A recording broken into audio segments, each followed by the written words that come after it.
All right, so I want to go over the isomorphism lesson one more time, just because it is a pretty important idea in group theory.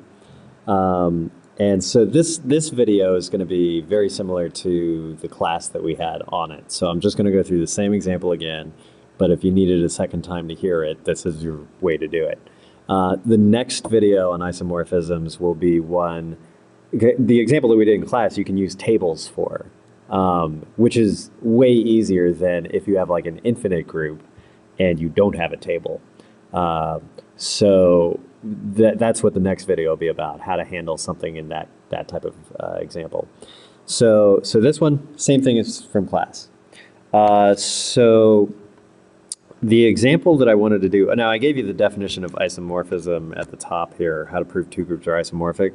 I'll come back to that at the end of the problem.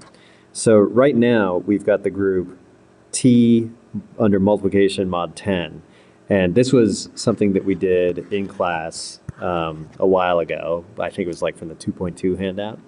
And we already proved that was a group. We just figured it out using G1, G2, G3, the associative, the identity, the inverse properties. Well, after that, we figured out that there were really only two types of group structures that have four elements in them. So it's either the Klein 4 group, which I've given you the chart for right here, which is also that symmetry group for rectangles, or it's the group Z4 under addition mod 4, and I gave you that table here too. What we can figure out is that it's not the Klein 4 group, because the Klein 4 group, here's the identity element right here. Right, that's the identity element. And we know that H cross H equals the identity, V cross V equals the identity, R cross R equals the identity. So the Klein 4 group has the property that every element is its own inverse. Ooh, own inverse. Whereas in our group up here, you can tell pretty quickly that 6 is the identity. And so the ones that yield 6, like 4 is its own inverse, but 2 and 8 are inverses of each other. They're not their own inverses. So, so this group, not every element. Oh my gosh, why isn't this writing? Not every element is its own inverse.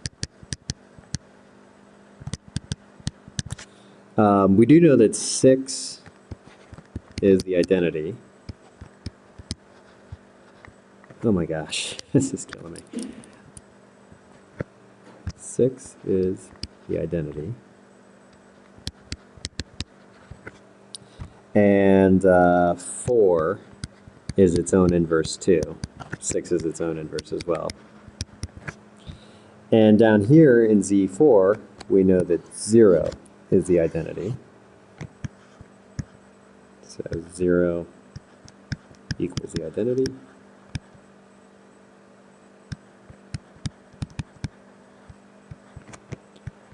And so it equals its own inverse. And we know that 2 is its own inverse. So really what we can do is try to restructure our original table so that it looks like this table instead. So I'll do that. And I've already done it, so let me write it up here. So if we restructure, or oh my gosh, why is this pen so bad? So I need to clean the pen. All right, so if we restructure, oh my gosh, is that all it took? I made this video like 4 times and it was a problem. So, and it was just the pen.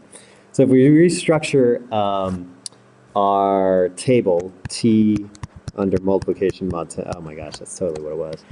All right, then here's what we can do. So multiplication mod 10, we'll list the identity element first. Notice that the other one that had its own inverse was the third element over, and we figured out that that was 4. So I'm going to go 2 here and 8 here, because we might as well just try that. So 2, 4, 8. And if you actually, match up everything the way you're supposed to, then we get 6, 2, 4, 8, 6, 2, 4, 8 going down there. And then this is 4, 8, 6. This is 8, 6, 2. And this is 6, 2, 4. And you can do some quick checks here. 8 goes along the diagonal, just like 3 goes along the diagonal up here. It goes 0, 2, 0, 2, goes 6, 4, 6, 4. If I replace all the 1s with the 2s here, everything matches up, right? 1, 2. So we can see pretty quickly that it's the same structure. So the way that you prove that you can actually go between one set and the other is you come up with this function phi, yes, and you take stuff from T, elements from T, and map them directly onto elements from Z4. So I'm going to come up with a phi that goes from T to Z4. And it's got to be 1 to 1 and onto Z4. Right? So and this one we do explicitly. So if I plug in 6 from T, I should get 0 from Z4. If I plug in 2 from T, I should get 1 from Z4. And 4 should map to 2. And what's the other one? 8 should map to 3. And so this is an explicitly defined function, phi, that goes from T to Z4. It's 1 to 1 and it's onto. And the reason we're allowed to do this particular one is because, and the reason this proves that T multiplication mod 10 is isomorphic to Z4 plus 4 is based on this definition up here. So let me copy this and repaste it down here. Okay. So this definition here, let me actually do this. Let me erase this stuff. And yeah, so I'm going to write right here, Z4 plus 4. So this is one table. Here's my other table that I'm examining. Okay. So what this is saying here, there, I can kind of see it all at once. I'm saying that T is isomorphic to Z4. So this is like my T multiplication mod 10 is isomorphic to Z4 plus 4, which is like my H circle. There's a 1-to-1 mapping phi from T onto Z4, such that if A and B are in T, and A, then phi of A multiplication mod 10 B is equal to phi of A addition mod 4 phi of B. Okay, the way to think about this is like saying, okay, first I could take my A and B that's in T, and I could perform the multiplication mod 10. So I picked 2 elements from here. So let's say I picked 4 and I picked 8. And I could multiply them together mod 10 and get 2. And then I could plug 2 into my function that gets me to the z's, the z world, right? And that equals 1. So that's one way of getting 1 here. Or I could do it another way.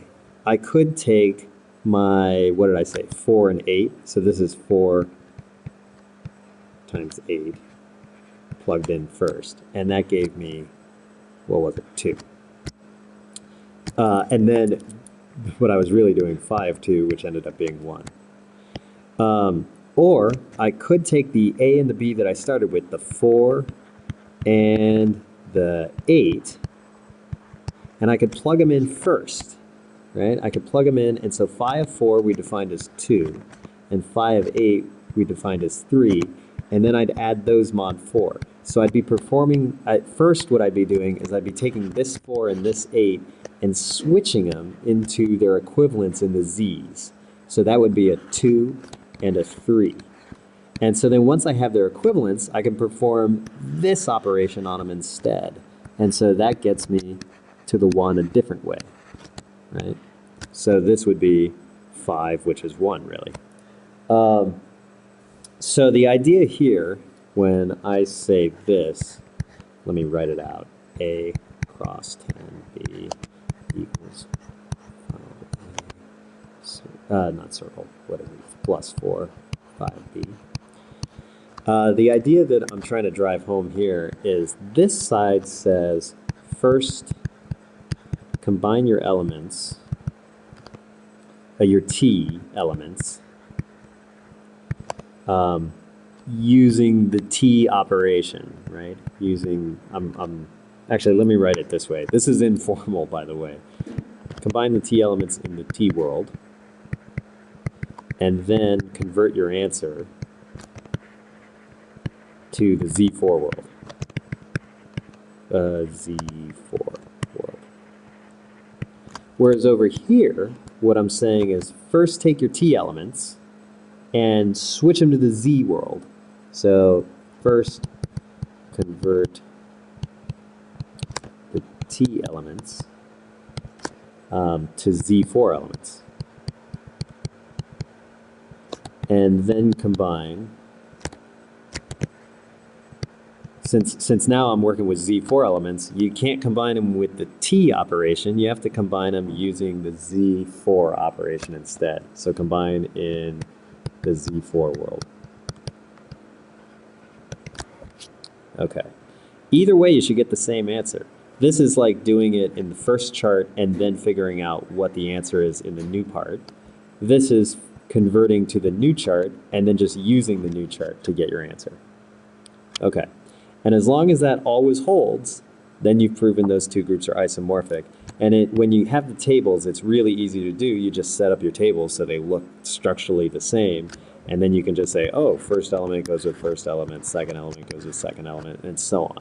So, okay, I hope that helps a little bit. And if you feel comfortable with that, then try watching the other video.